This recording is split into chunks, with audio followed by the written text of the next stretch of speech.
Há pouco mais de um século, outro grupo de homens também acreditou que poderia redesenhar o destino da humanidade em nome da igualdade e da lei do progresso histórico. Uma lei imaginária que prometia decifrar o curso da civilização e transformava o comunismo não apenas em ideal político, mas em resultado científico inevitável. Esses homens juraram entregar o céu na terra, mas em 7 de novembro de 1917, nascia o experimento mais ambicioso e mais trágico da modernidade, a Revolução Russa.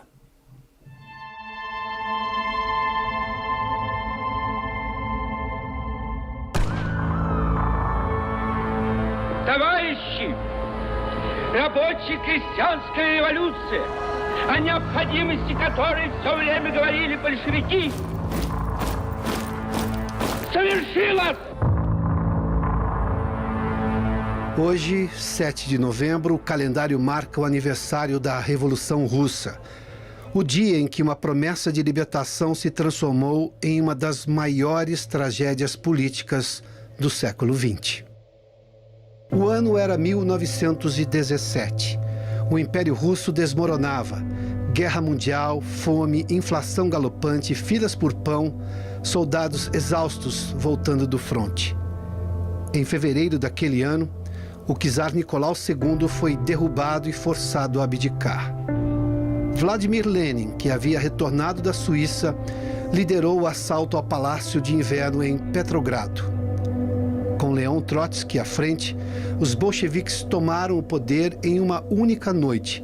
Derrubaram o governo provisório, dissolveram todos os outros partidos, censuraram a imprensa livre e, poucos meses depois, extinguiram a Assembleia Constituinte recém-eleita, instaurando um regime em que o Estado passou a decidir o que e quando podia ser falado ou pensado.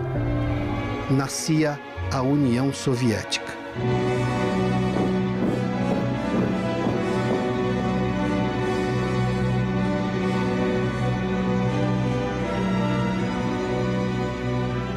O que começou com uma revolta contra a opressão terminou criando um sistema ainda mais opressor.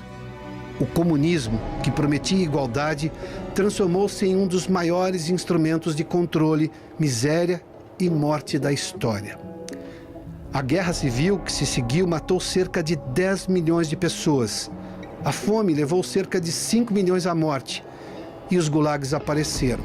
Uma rede de reeducação e trabalho forçado que viria a engolir cerca de 18 milhões de almas ao longo de décadas.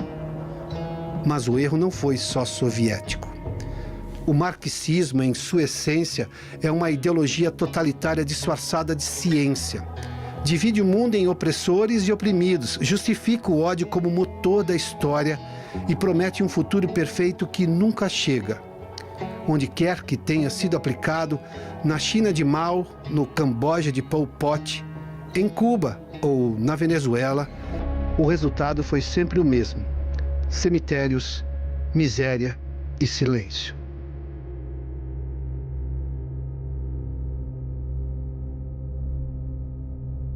Há quem ainda tente reescrever essa história. Há quem romantize revoluções que na prática destruíram nações inteiras. Há quem queira impor ao mundo o esquecimento de que toda ideologia que promete igualdade a qualquer preço termina custando a liberdade. O que começou em 1917 foi mais do que uma revolução política. Foi o início do século do extremismo. Um século em que milhões morreram em nome de ideias que diziam querer salvá-los. E quando olhamos o mapa hoje, do Oriente Médio à Europa, da América Latina às universidades ocidentais, vemos os ecos desta mesma lógica. A velha tentação de entregar a própria consciência em troca da promessa vazia de um mundo perfeito que não existe. Bem, meus amigos, a semana passada falamos da Batalha da Grã-Bretanha, inspiradora, mas aqui no nosso contexto histórico dessa semana, a Revolução Russa. Flávio, suas considerações finais, boa noite, obrigada e até semana que vem. Pois é, Ana, a Revolução Russa, eu vou falar do comecinho dela, já que meus amigos acho que vão se focar depois no final, né? A Revolução Russa, ela curiosamente teve uma grande e irônica ajuda. Os conservadores alemães, ou seja, a Rússia estava lá em guerra com a Alemanha desesperada, porque aconteceu já na Primeira Guerra esta coisa de você ter que dividir o exército, né? Olha lá para a posição da Alemanha, ela está em um lado apontado para um inimigo dela, o outro lado apontado para o outro, então eles estavam querendo se livrar dos russos com toda a rapidez. Como os czares estavam lá tendo uns problemas internos, o que fazem os conservadores alemães?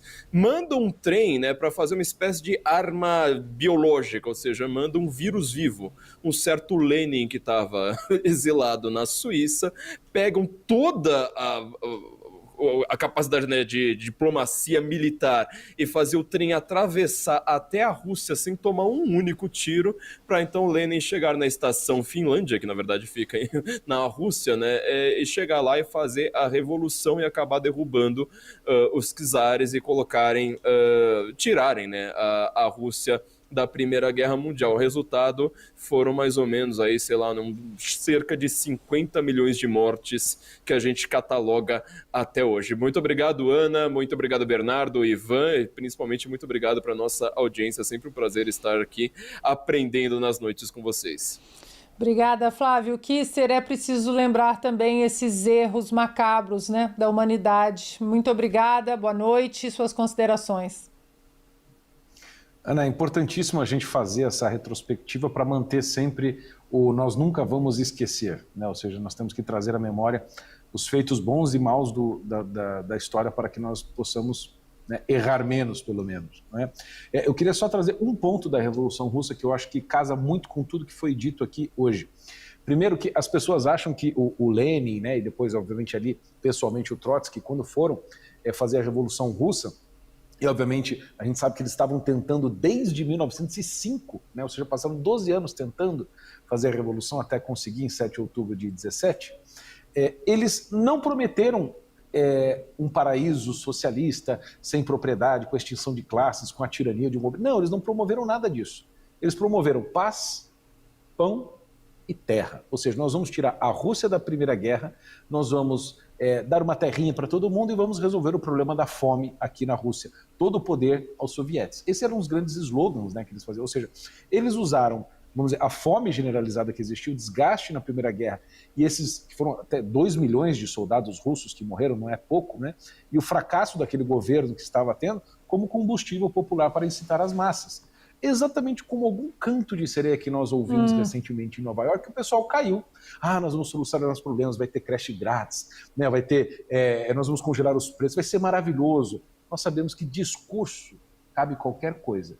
O fato é, o que aconteceu na prática? É o que o Morgenstern falou. Milhões e milhões de mortos e os erros da Rússia se espalhando pelo mundo, como alertou a Virgem de Fátima, né, uns dias antes da Revolução. Então, eu agradeço, Ana, por esse programa de hoje, foi maravilhoso, ao Ivan também e ao querido Flávio, a nossa audiência maravilhosa nessa sexta-feira à noite que está aqui conosco acompanhando, por este programa que, né, mais uma vez, está sempre trazendo assuntos que ninguém tem a coragem de trazer. Então, muito obrigado a todos, até semana que vem, se Deus quiser.